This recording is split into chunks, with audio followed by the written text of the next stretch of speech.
तरी सुद्धा कुठेही त्या ठिकाणी उत्तर दिलं जात नाही। सीआयडीचं काय चाललंय हे सीआयडीलाच माहिती आहे। आणि सगळ्यात महत्त्वाचं म्हणजे कुठल्याही तपासाला एक बेस असतो, तो बेस हा आपला अधिकार म्हणजे FIR असतो।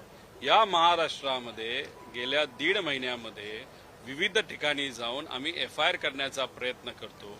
याच महाराष्ट्रामध्ये जिथं अजितदादांनी गेल्या 40 वर्षामध्ये लोकांची सेवा केली राजकारणाच्या माध्यमातून, दुर्दैव असं या महाराष्ट्रामध्ये त्यांना न्याय दिला जात नाही।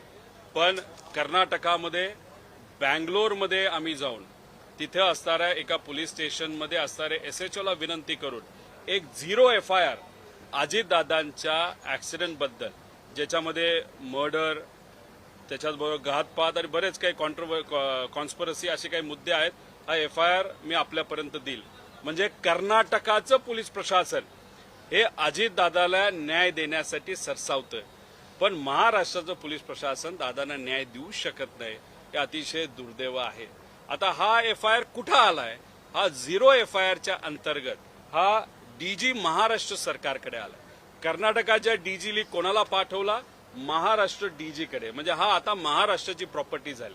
आता हा जाणार बारामतीला। बारामती पोलीस स्टेशनला गेल्यानंतर या विषयावर, या FIR वर त्यांना तपास करावा लागेल। आता हा स्वीकारला जातोय नाही जात, का केला जात नाही हे आपल्याला बघावं लागेल। आम्ही विरोधात असताना जे काय आम्हाला जमलं ते प्रामाणिकपणे आम्ही केलं, पाठपुरावा केलो, आम्ही लढलो, अनेक मोठ्या नेत्यांना आम्ही त्या ठिकाणी भेटलो। जेव्हा राहुल गांधीजींना आम्ही भेटलो त्यांनी फक्त बराच ह्या विषयाला समजून घेतलं। एक महत्त्वपूर्ण त्यांनी लाईन वापरली, ती म्हणजे अशी होती की ज्या राज्यात न्याय मिळू शकतं अशा राज्यात तुम्ही जावा। त्यांनी सांगितलं नाही कुठलं राज्य।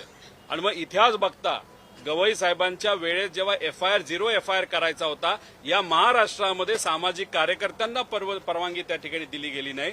कर्नाटकात तो FIR त्यावेळेस झाला होता। मग ते बघून मी स्वतः कोणालाही न जाता बोलता त्या पोलीस स्टेशनला गेल्यानंतर कर्नाटकामध्ये अजितदादांचा FIR झाला।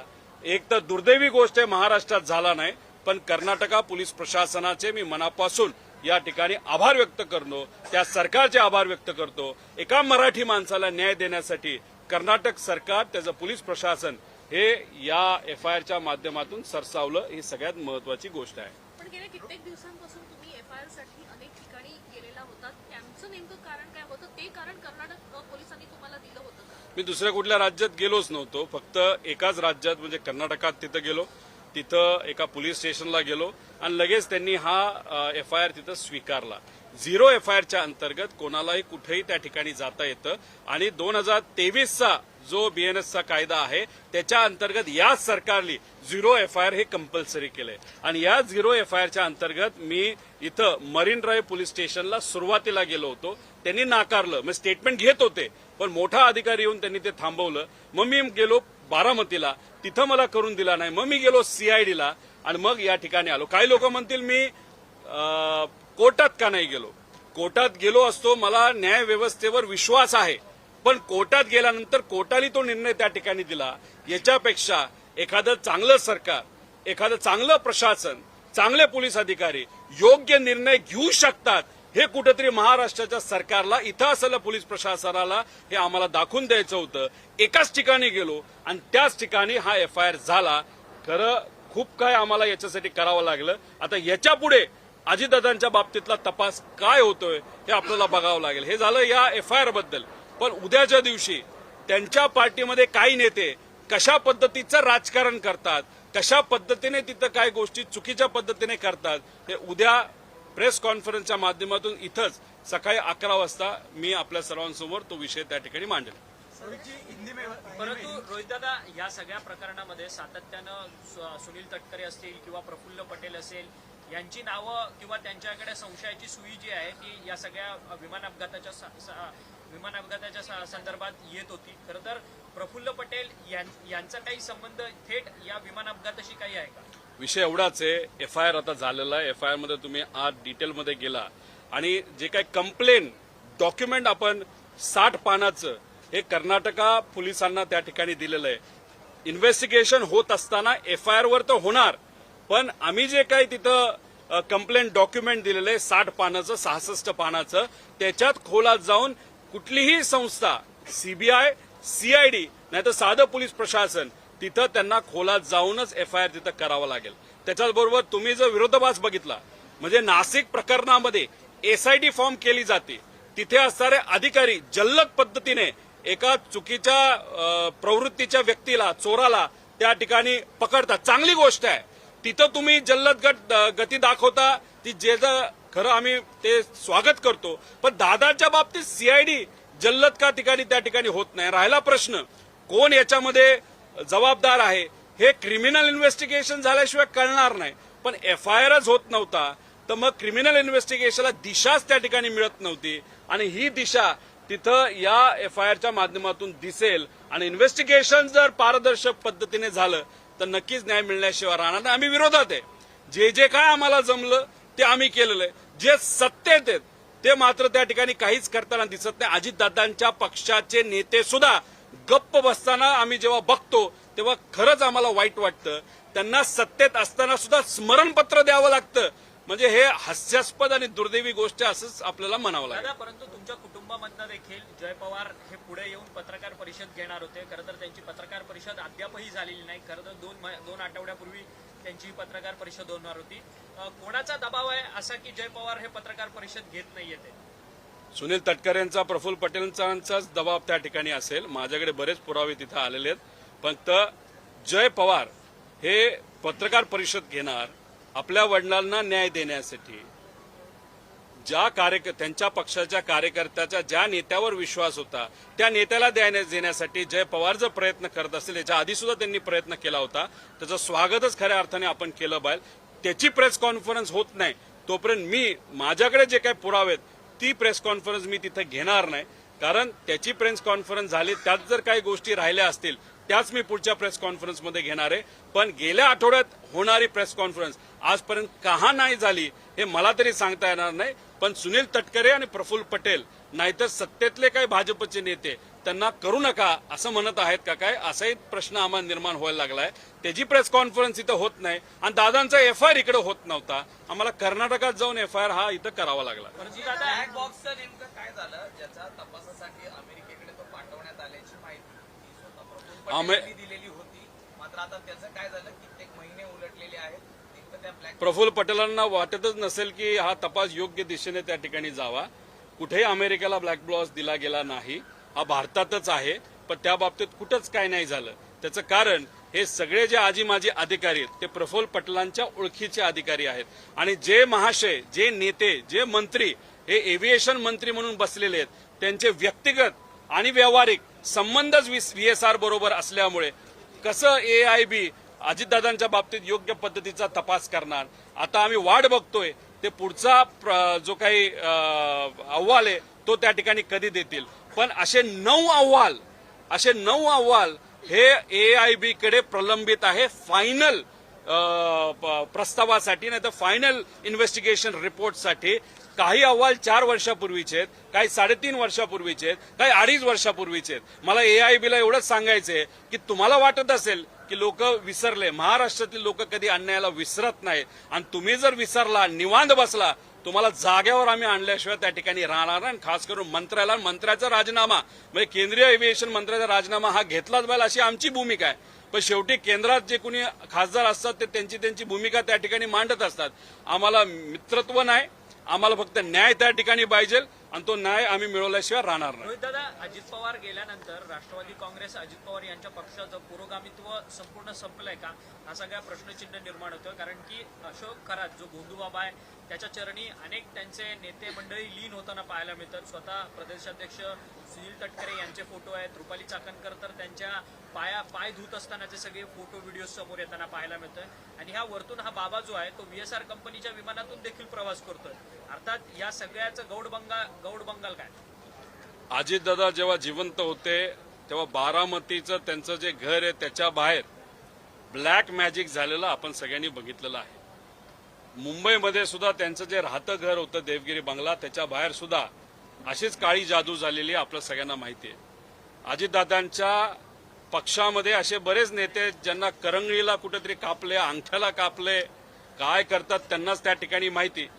आता काळी मॅजिकमध्ये कोण कोण त्या ठिकाणी अडकलेलं आहे, कोण असा प्रयत्न त्या ठिकाणी करत होतं की दादांची ताकद जावी आणि त्यांच्याकडे ती ताकद यावी, त्याच्या मागे काय हेतू होता?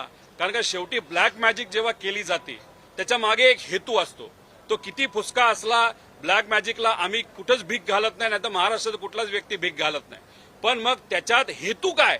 हेतू मनामध्ये ठेवून तुम्हाला श्रीमंत व्हायचे, तुम्हाला देशाचा पंतप्रधान व्हायचे, महाराष्ट्राचा मुख्यमंत्री व्हायचे, तुम्हाला असलेल्या अडचणी त्या ठिकाणी संपवाव्यात, नाहीतर पक्षामध्ये जे सर्वात मोठं पद आहे ते मला मिळावं, यासाठी त्यांच्या पक्षातून कुणी कुणी ब्लॅक मॅजिक केली.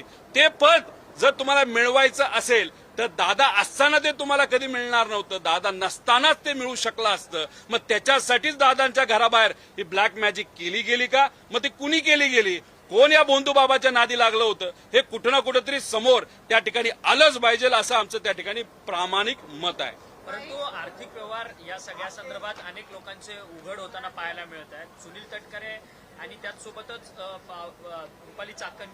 रुपाली चाकणकरांनी आपल्या महिला आयोगाचा अध्यक्षपदाचा राजीनामा दिला, परंतु महिला प्रदेशाध्यक्ष पदाचा अद्याप देखील राजीनामा होत नाही. अजितदादा असते तर पहिल्याच दिवशी ही सगळी कारवाई झाली असती. एक कुठलाही निर्णय घेताना एक धाडस लागतं, एक अनुभव लागतो. आज त्या पक्षातून ते धाडस का दाखवलं जात नाही? का तटकरे साहेब कुठंतरी नेत्यांना भेटून हा राजीनामा घेऊ नका असं काही सांगत आहेत का? का ते असं सांगतायत? सर्व कार्यकर्त्यांची इच्छा आहे की जे काही महिला अध्यक्ष पद आहे, जी व्यक्ती आता या केसमध्ये कदाचित अडकली जाईल, कारण ते स्वतः त्या ठिकाणी ट्रस्टी होते, त्यांचा विषय हा कार्यकर्त्यांना त्या पदावर नको असताना सुद्धा काही नेते का त्यांची वर्णी लावतात हे आम्हाला तरी माहित नाही.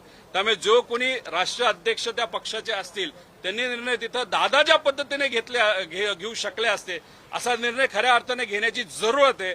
पण त्या पक्षामध्ये तसं काय होताना दिसत नाही, हे दुर्दैवी आहे. काही सूत्रांकडून अशी पण माहिती आहे दादा की म्हणजे हे ज्या पद्धतीने अजितदादाचं जे कट कारस्थान रचून हे जे घातपात झाले की मृत्यू झाला किंवा हे सुपारी देऊन करण्यात आलं असंही माहिती पुढे बरंच काय आहे. पण जोपर्यंत क्रिमिनल इन्व्हेस्टिगेशन होत नाही, जोपर्यंत आता हा एफआयआर स्वीकारला जात नाही, जोपर्यंत सीआयडी सीबीआय या एफआयआरच्या अनुषंगाने तिथं तपास करत नाही, तोपर्यंत तुम्ही म्हणता आणि मी म्हणतो आणि सामान्य लोक जे म्हणतात तसं आपल्याला कुठंच काही कळणार नाही. त्यामुळे इथं आज काय चाललंय, हवेत गोळ्या मारणं चाललंय.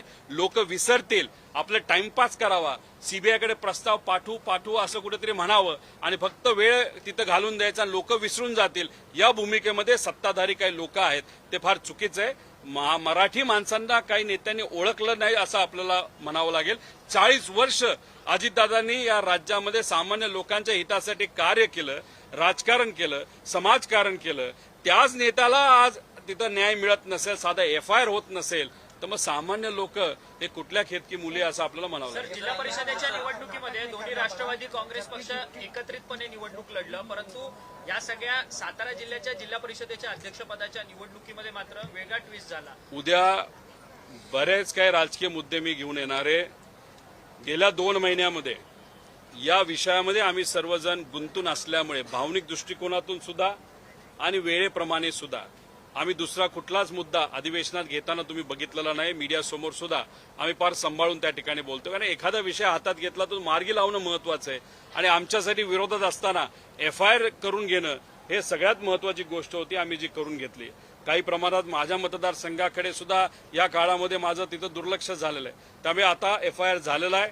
उद्यापासून राजकीय दृष्टिकोनात जो कुठला प्रश्न तुम्ही घ्याल आणि त्या बाबतीतलेच आणि खास करून अजितदादांच्या पक्षातले काही कागद ही माझ्याकडे आलेली आहेत, ती कागद मी उद्या तुमच्या सर्वांसमोर आणेल. मग तुम्हाला कळेल की खरं कोणाचा कुठला काय हेतू होता आणि त्याला आता जे कोणी तिथं कार्याध्यक्ष असतील नाही तर जे कोणी राष्ट्रीय अध्यक्ष असतील त्यांच्या मनामध्ये आज तिथं असणाऱ्या नेत्यांबद्दल कशी भावना आहे ही उद्या नक्कीच आपल्या सर्वांसमोर मी सांगेन.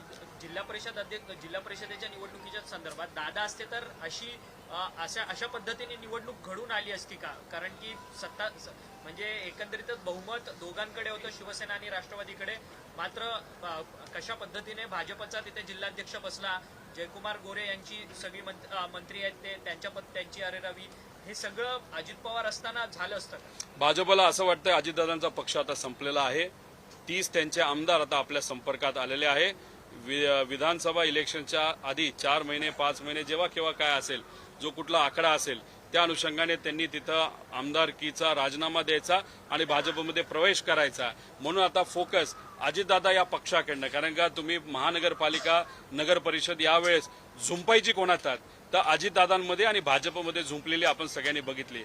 आता दादाच नसतील तो विचार पुढे घेऊन जाण्यासाठी आणि पक्षात आहे ते नेते बरेच अडचणी त्या ठिकाणी आले असतील तर हा पक्ष तसं बघितलं तर आता इररेलेव्हंट झालाय भाजपला असं वाटतं. त्यामुळे फोकस हा पूर्णपणे आता एकनाथ शिंदे साहेबांच्या पक्षावर वळवला आहे. म्हणजे जे साताऱ्यात झालं, मतदारांना तुम्ही पोलीस प्रशासनाची भीती दाखवून येऊन देत नसाल आणि मंत्रीच तिथं आल्यानंतर तिथं असणारे अधिकारी मंत्र्याला धक्काबुक्की करत असतील तर याच्यावरनं आज काय परिस्थिती या राज्यामध्ये बघा. म्हणजे तुम्ही आम्ही आणि सामान्य लोकांचे प्रश्न कधी सुटायचे जर मंत्र्याचे सुटणार नसतील आणि सत्तेचा पॉवरचा वापर करून जर मतदानच करून दिलं जात नसेल, लोकांना बाहेरच तिथं ठेवलं जात असेल तर याला सत्तेचा माज एवढंच त्या ठिकाणी आपल्याला म्हणावं लागेल. लालबागचा जो गुपित आहे ते एका पेन ड्राईव्ह मध्ये दडलेला आहे, त्याचं ब्लास्टिंग कधी करणार? मला नाही माहिती आहे. आपने एफआईआर कर्नाटक में कराया, इतना मेहनत आप कर रहे हैं, सब चीज़ों का जांच करवा रहे हैं.